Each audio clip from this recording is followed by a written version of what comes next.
Katulad ng mga aral ng aking mga magulang sa akin, so lagi kong pinapangaral sa kanila na mag-aral ng mabuti, dahil yun lamang yung tanging maipapamana namin sa kanila pagdating ng araw.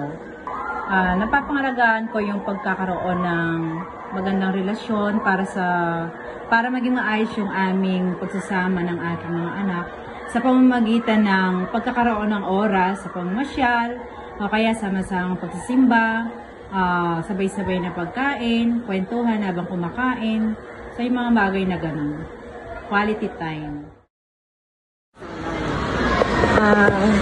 Siyempre, pinakamahalagang bagay sa akin bilang isang nanay yung pagiging responsable ko sa aking mga anak.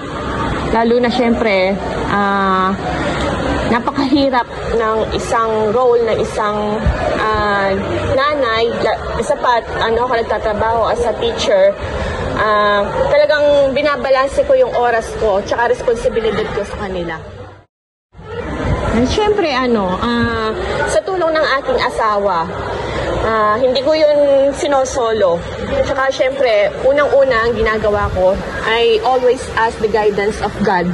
Hindi ko magagawa yan kung hindi sa tulong ng buong may kapal. Tapos kasama ng aking asawa. Bawat hakbang tungo sa kinabukasan, naroon ang ilaw ng tahanan. Napakaraming salita, ngunit mayroon isang paborito.